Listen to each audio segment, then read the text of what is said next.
Welcome back, everyone. Here we are in my Quiet. Here we are in my stereotypical 1950s tract house kitchen. And believe it or not, this is probably one of the most intact kitchens that you'll ever see from that time period, right down to the curtains. We have the original flooring, we have the original cabinets, countertops, sink, curtains. Yes, these curtains, I'm trying to make a movie. These curtains are original to the house. They were made, we believe, by the original owner, possibly in the mid to late 50s. We're not really sure. But judging from the pattern and what was popular at that time, particularly, yeah, these are a unique find, I tell you what. But anyway, we're missing one thing. And one thing to really tie this all together. Okay, yes. Okay, so this wall is all modern. This wall I put in everything you see. That's my handiwork, but bear with me. There's a point to all this. What are we missing? Well, before we dive into that, let's talk about a toaster project that unrelated, by the way. Unrelated to the subject at hand. Let's talk about that toaster that I did a video on just recently. I had purchased a vintage toaster, probably mid-60s. It was a Nelson. And it had some issues. What happened was somebody had apparently stuck a butter knife into the toaster slot to remove some stuck bread, and they severed the entire center element board. They broke the heating element in several places, in fact. And I wanted to do a proof of concept. Can we, me being me, can I rewind or rebuild an element board in a vintage toaster? And you know something? It worked. I actually got the toaster to work again, but not to satisfactory levels. What I found was the heating element that I rebuilt worked better than the other two. And the timer that was on that toaster, it was running too short. It would pop up too soon. It was no bueno. So anyway, what I ended up doing was I decided, rather than invest more time and energy into that toaster, I decided instead to find something a little better. Something that would better suit this authentic 1954 kitchen. Now the toaster that I bought, yes, okay, you got me, I bought a toaster. The toaster that I bought is not from 1954, it's actually from 1957, and it's not just a toaster, it's just a little extra. Let's take a look. Now, I had paid more than I wanted to for this thing, but it's the exact one that I wanted. And I had seen this exact appliance in a magazine article, or a magazine ad. It was the 1957 Saturday Evening Post. I forget which month. I think it was May of 57, to be honest. And I saw this appliance listed as, in a full ad, and I had to have it. And I've been wanting one ever since. So, here we go.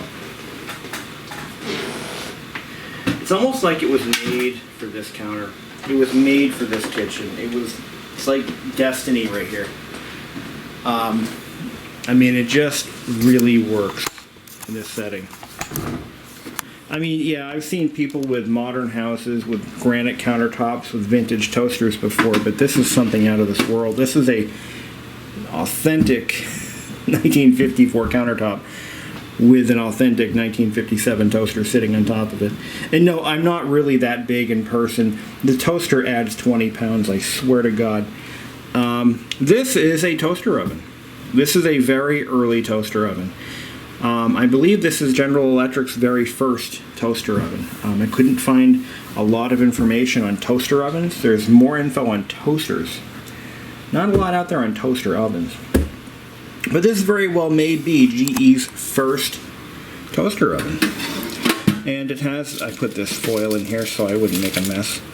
It has this beautiful chrome drawer. Christ, everything is chrome. Everything is chrome and Bakelite in this game. You've got Bakelite knobs, although they kind of feel like they're plastic, but I've been told they're Bakelite. We've got Bakelite pusher, downer, what do you call that? Depressor, and a rear handle. And all chrome all the way. This thing is the visual representation of the mid to late 50s. It is a 2-slice toaster. It holds 2 slices side by side, and it has this is not a broiler. It actually says right on there, do not use as a broiler. Let's take a better look inside of it. Now, I didn't need a toaster. I had a perfectly good modern see-through toaster. One of the ones that has the window on the front of it. And I like that toaster. I mean, it does a fantastic job, but it just isn't vintage enough, you know. It's not really what I want. It's the toaster that I needed at the time when I bought it. But let's take a look inside. You can see it's in pretty good shape. Really no rust or anything. You know, not really a lot of burn marks or any buildup. This one's pretty clean. It has led a very easy life. Let's dump some of the crumbs out of it. The heating element is a dual-purpose heating element. It's got a nichrome wire wrapped around what looks like a ceramic core. You can just about see it. You look really close. It's actually pretty much invisible. Here, if I put it on oven mode, you can probably see it a little better. Oh, there we go. You can see that heating element. It looks like a ceramic bar. Again, looks really clean. There's a few spots that I could probably stand to clean up a little bit. But beyond that, it's really nice looking inside. When you look inside the slot. So like I said, it's a dual purpose element. It uses the same one for both toaster, and an oven. And what it does is when you switch from one mode to the other, it opens and closes a shutter that hides the so when you're cooking in the oven, it closes off the toaster side and directs the heat downward. Pretty neat system. But that's how they're able to do it with just one element while maintaining a pop-up toaster. Because you notice that, you know, almost every toaster oven you'll ever see today is just that. It's an oven, countertop oven. But this is a true pop-up toaster with a built-in toaster oven tray. I think it's kind of cool. Oreo seems to like it. See? Now,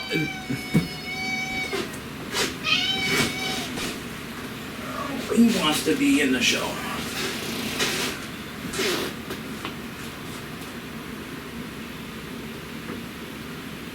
Say hi. Okay. All right. Ooh, careful. All right. So, there were a lot of these for sale. I've seen these over the years. I've always wanted one, and I just, you know, it's like I don't need it. In my previous house, my condo, it was this wouldn't have fit up. This would not have looked right in that kitchen. It was a more modern kitchen. This wouldn't have worked for the decor. But when I got this house, I'm thinking, yeah, I'd like to get something like this. But then I looked up the pricing on these, and people want the world for these price-wise. They just seem to be going for crazy money, and I just couldn't justify it. And then I just got like this itch. I had to, you know what? You only live once. So I spent a little bit of money on this. It was more than what, if you go on eBay and look up what these are selling for, the model number, by the way, is a GE 45T83. So the GE 45T83, if you look up the model number, you'll get a good idea as to what this thing cost me. I don't like to talk prices on videos because it just doesn't seem right. But it was more than I wanted to spend. In fact, I could have gotten 2 brand new toaster ovens for what I paid for this thing. Maybe 3, depending on model. So, now, how well does it work? pretty damn well, actually. I just used it. I bought a cheap loaf of bread for this very video, so don't worry, we're not going to waste any good bread. Well, first let's talk about condition. So there were about 3 or 4 of these for sale at around the same price. This one I bought because it had a couple blemishes, and they all had blemishes, either broken handles, they had either heavy scratching of the chrome, or the dial plate had print missing from it. So this is a silk screened, should be an aluminum plate, mounted on Bakelite. And a lot of these, people didn't take care of them correctly. They didn't clean them correctly. They used harsh chemicals, or they used scouring pads. One thing you never want to do, and I mean this in the nicest way, this is a Scotch-Brite pad. These are too harsh. The green ones are too harsh. The red ones are ridiculous. But the green ones are still very harsh, and they will ruin chrome. So keep that in mind. If you have any chrome, anything in your house, you do not want to use your green Scotch-Brite pads. You can use steel wool to clean chrome, but it has to be quadruple zero. That's extra fine steel wool. You can use that and only lightly buff it. And you're going to want to use something like WD-40 or even a metal polish when you're doing it. I use WD-40 because it's cheap and it's easy to clean up. So a lot of these have been ruined by improper cleaning techniques. This one seems to have been spared. There is some scuffing on the chrome, but that is totally, that's just inevitable on something like this, an appliance that gets used. The only way you're going to find one of these old toasters, whether it be this model or any chrome toaster from back in the day, that's in mint condition, is if it's a wedding special. I've heard this talked about in other videos, but you'll find that, like for example, if any of you are familiar with Spatz Bear or Harley Badger, I've been watching their videos for about a decade now. And one of the things that Spatz Bear seems to go crazy over are mint-in-the-box appliances. And because he has an avocado green kitchen, which is something that's very common for a house built in the 60s or 70s. And avocado green appliances were all the rage back then, but a lot of them were purchased as wedding gifts, and they wound up in the attic. They never used them, they left them in the box. So you're still going to find from time to time a few appliances here and there that are brand new in the box because they were purchased as a wedding gift and they didn't want them in the first place. You know, Aunt Sally bought you a toaster that you didn't need or want, so what do you do with it? Well, maybe we'll use it as a spare when the other one breaks and gets thrown up in the attic, and then you forget you own it, and then you die, and then your next of kin winds up cleaning out your attic, and holy crap, why do they need 5 toasters? And avocado green? Ew, who wants that? I know. We'll put it on eBay. And that's how you get your mint-in-the-box toasters from days gone by. Anyway, I don't want to get too far off on a tangent. So this toaster here, again, it cost me a little bit more than I wanted to spend, but this, let's be honest, will last the rest of my life anyway. I mean, this thing's already 63 years old or so, so it's got plenty of life left in it, I'm sure. It doesn't look like it really was used much. It's pretty damn clean. So what do you say we give it a quick test? Again, the toaster adds at least 30 pounds. Really, though, I'm embarrassed. I look like a freaking... Ugh. Anyway. Alright. So, look at the... Now, I want to point this out, too. GE was... they were one of the earlier companies to use rubber cords on their appliances. And, again, this is made in 1957.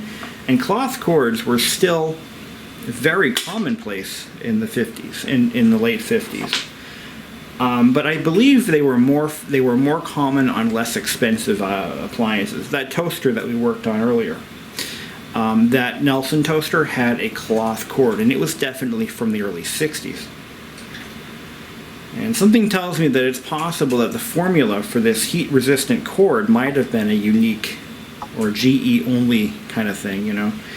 And all lesser appliance manufacturers be damned, and they'll continue using their asbestos-wrapped cords. Yes, that cord in the other toaster is made entirely from asbestos. I want to point that out because some of you asbestos phobes might not like that. But you have to know that. Let me show you a good example of this. So this right here is what the asbestos cords look like. Now, you could take a blowtorch to this cord and it will not burn. Absolutely will not burn. And I find that the ones that I've seen are in pretty good shape. I've had a lot of appliances come in my possession over the years that were equipped with these cords, and they seem to be long-lasting. Like, they don't really break down. Asbestos is a wonderful thing because it doesn't break down like cotton does. So that's why you're going to find a lot of antique irons, toasters, waffle irons, what have you, that still have their original cords, and they look like they're in fantastic condition. Well, there's a reason for that. Yeah, they resist rot, UV breakdown, heat. They're actually quite great. They're just incredible because you can't really destroy them. But they can destroy you. Now, I'm not going to get into a whole thing about what asbestos is and how it hurts you, but these are probably a fairly dangerous form of asbestos because these fibers can break off very easily. And just by me holding this and breathing without a respirator, especially with this section exposed, probably not a wonderful thing I'm doing here. But I'm standing on a floor, by the way, that could potentially be made of asbestos. I never had it tested, but I presume it is. The wonderful materials that come into mankind's toolbox and end up killing mankind shortly thereafter. Anyway, one thing I want to caution you, though, is on these early rubber cords. They can and will break down. What I do before I plug anything like this in is I take the cord in a few spots and I actually squeeze it like this. And I'm looking for cracks.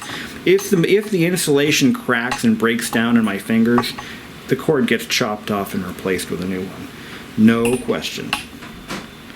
My cat is being a pain in the ass. He's being difficult. He wants to go out into the porch, but I will not do that. It's too late in the day. He's like a toddler, man. Look, if you want to know what it's like to have a kid, get a cat first, or even a dog. What are you doing, buddy? No, you're not going out. No.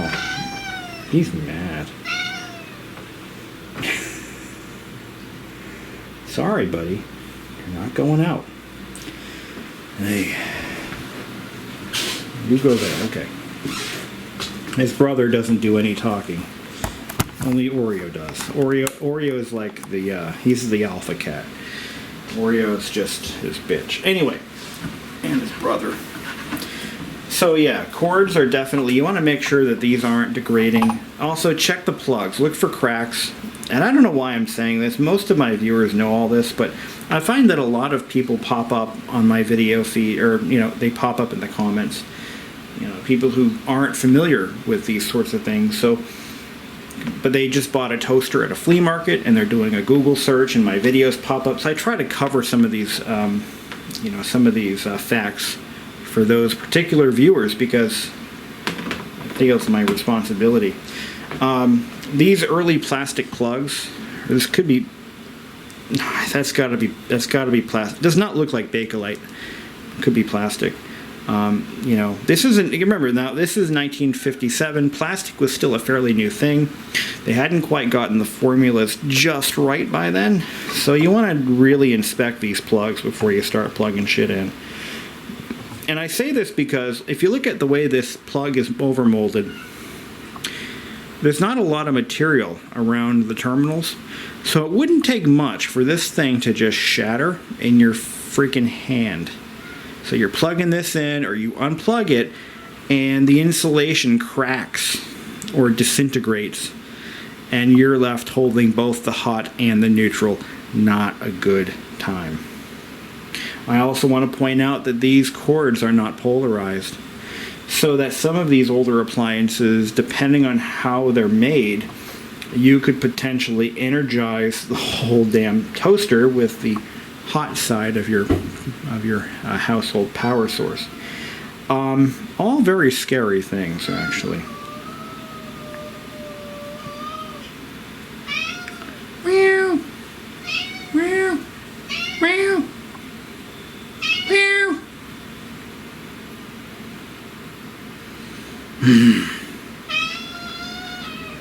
You are so vocal. He's moving the camera now.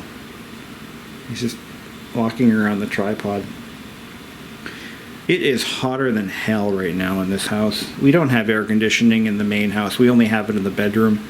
And the basement's nice and cool because the dehumidifier runs all day. But anyway. Okay, back to what we're doing. I'm going to ravel this cord up neatly and then we'll plug it in. Let's take a moment to talk about efficiency. Now this is a 1200 watt toaster. That may seem like a lot. It really isn't, because a modern toaster oven will draw the same 1200 watts. And as far as efficiency goes, I mean, I don't think this is any more or less efficient than a brand new one, simply because resistive heating elements work the same way they did back then today. Actually, no, a more modern appliance might use a quartz element, but some of them still do use resistive heating elements. But one thing that these older machines really lack is safety. I mentioned earlier they're not polarized, which means that if you stick that proverbial butter knife into the toaster, you're gonna get potentially zapped with 120 volts of current. That's hot current, not neutral. So yeah, that's definitely a concern. But what else can I say? Where they really lack, though, is thermal containment. So this toaster will throw off a lot of heat. After one toasting cycle, this device gets so hot you cannot touch it. It gets well over 100 degrees Fahrenheit, and if you touch it, it's going to burn you. Actually, no. I take that back. It gets to be, now I checked it with my infrared thermometer, and I don't believe the accuracy is anywhere near what it should be, because it says 100 degrees. Now, I'm 98.6 degrees, or whatever the normal body temperature is, and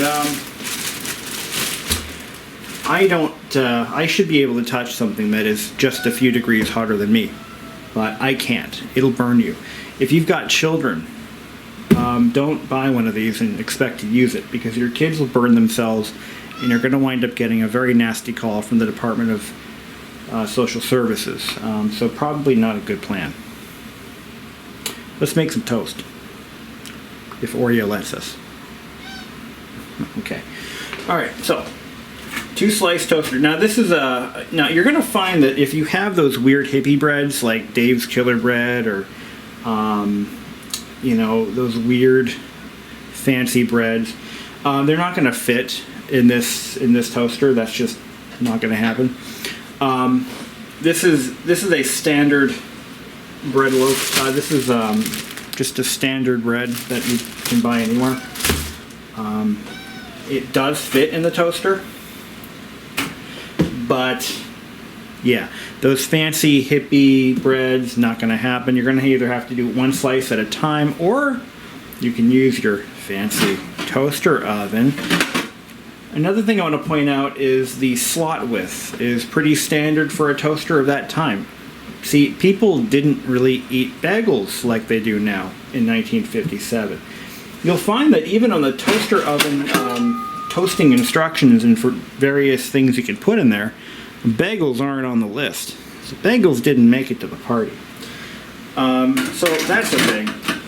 The other thing I want to point out is this does not have like a bread lift feature. So if you're trying to toast English muffins, you cannot use the slot toaster. You have to use the toaster oven. because this does not have the ability to lift the bread up higher like most modern toasters can do. So for toaster, we're going to set it to toaster. I'm going to set it to dark. This does not scorch bread. I just did a few tests with it and it did not burn the bread at all. It just gave it a good toast on dark. So we're going to leave it on dark. And now you can hear a nice 60 hertz hum from this toaster, which is kind of cool. I like that. It's a nice feature. Lets you know that it's on. Gives you some audible, you know.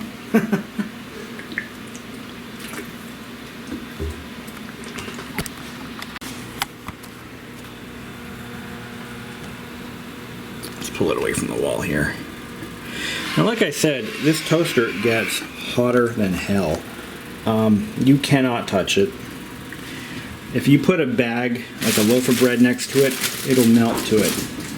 I would estimate the exterior to get to be about 150 degrees. Whatever the threshold for pain is, that's how hot it gets. So you definitely want to make sure that no small children are operating this appliance, because see, they don't make kids like they used to. In 1957, all a kid would have to do is burn himself once, and he'll never do it again. And if he does, he doesn't get to grow up to have more kids of his own. But today's kids, or maybe it's the parents that are too, weird about little Johnny burning his fingertips off. Well, you know what? If little Johnny burns his fingertips off, then he can go on to have a successful career in crime. There's no shame in that.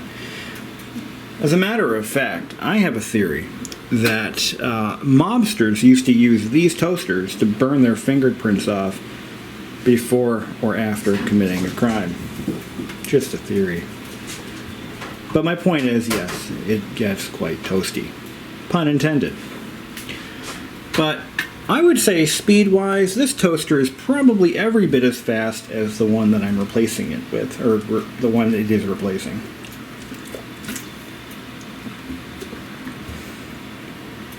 Now, what does make this toaster slightly less efficient is how the heating element is placed. The heating element is actually below the bread. It's right above that shutter down there. There it goes. And look at that. And that is at its darkest setting. Does it really need to be darker than that? If you want it darker, you can run it for a second cycle. It's a free country. Now, for oven use, you simply slide this button over to oven. And this acts more as a timer, so it actually gives you some guidelines here. If you want to cook dark buttered toast or English muffins, you would place them in the toaster oven tray, set this to dark. So this is now used as more of a, you know what I'm saying? Now, oven warming, I have a theory that might be just to keep it warm down there. So if you leave it on oven warming, it'll actually stay. This is how you turn it on. And it'll heat up the lower section of this appliance because, like I said, it closes a shutter, which then deflects the heat and forces it down. Or it kind of works like an impinger, or an impingement oven. They don't want to use the word broiler for some reason, so we're going to call it an impingement effect. So the heat is forced down. Actually, no, an impinger has a fan. This doesn't have a fan. But you can see, and they've got this nice little glass indicator. Now that indicator is just conducting the light from the heating element that's near it. But you can see that nice toasty glow from below. Now, I do believe if I put it on oven warming, what it actually does is it uses a thermal sensor to cycle the element on and off. And you can see the reflection of it. Or it reduces the power going to it. I'm not really sure. I don't have an owner's manual. But you can see it's clearly still glowing. So it's running at reduced power. Or it cycles on and off based on temperature. If anyone can corroborate that with any real hard information, I don't know how that works. Does Oreo know how that works? No, I didn't think so. Yeah, I don't know what this does. So it still shut itself off. Who knows why? Does it stay on? Does anybody know? Because I don't.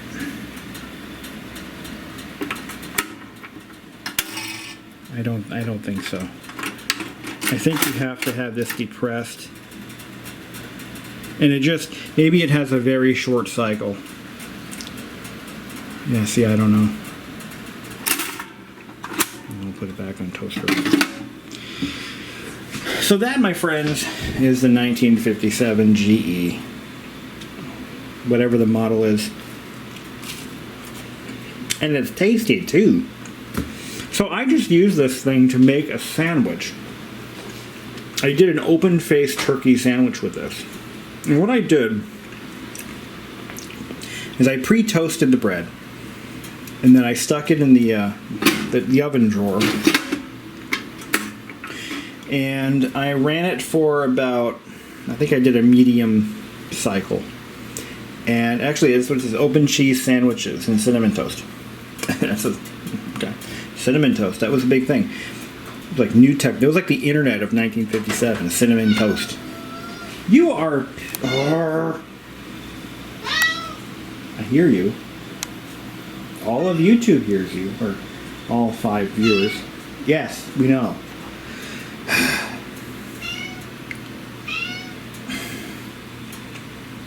Anyway.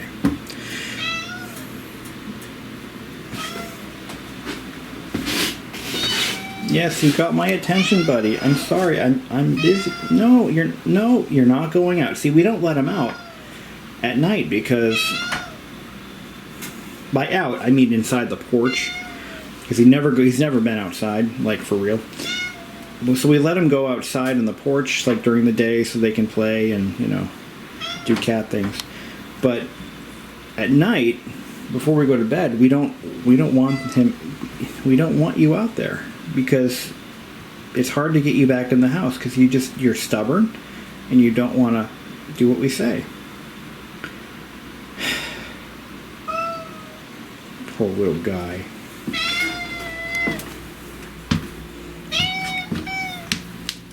Poor little guy. He just wants to go out and play. Yes, he does. He doesn't give a shit about toasters. No, he doesn't.